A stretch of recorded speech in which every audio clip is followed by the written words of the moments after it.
Hello students, how are you? I am Pankaj Kumar, your SST teacher. Students, today your first chapter will be taught. The chapter is Resources and Development. Students, सबसे पहले आपको ये जानना होगा कि resources क्या हैं. What are resources?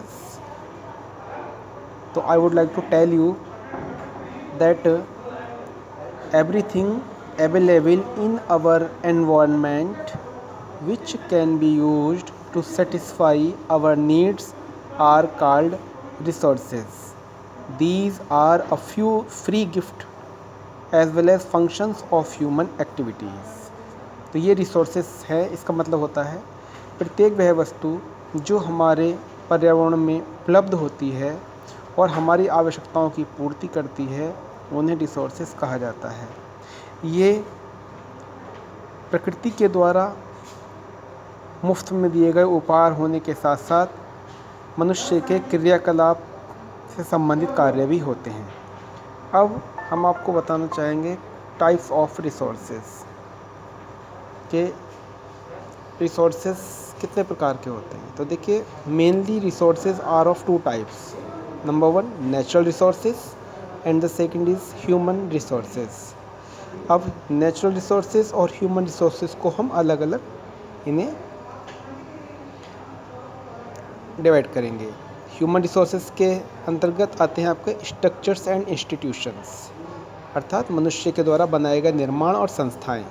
दूसरा, क्वांटिटी एंड क्वालिटी, किसी चीज़ की गुण और उसकी क्वांटिटी, क्षमता. नेचुरल रिसोर्सेज को जब हम डिवाइड करते हैं तो इसके दो पार्ट हो जाते हैं, रिन्यूएबल एंड नॉन रिन्यूएबल. ठीक है, नॉन रिन्यूएबल्स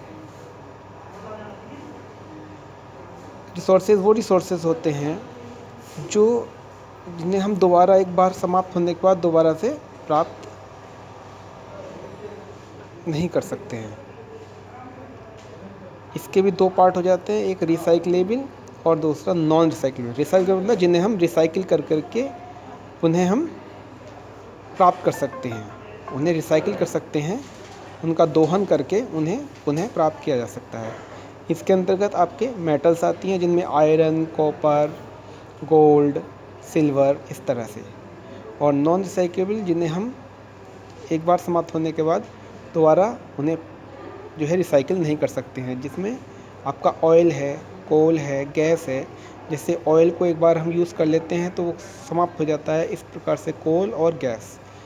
अब रिन्यूएबल में जिन्हें हम जो बार बार हमारे पास रिन्यू होते रहते हैं, वापस आते रहते हैं, जो हम जिन प्राप्त होते रहते हैं हमें, उनमें टू टाइप्स के आपके रिसोर्सेस हो जाते हैं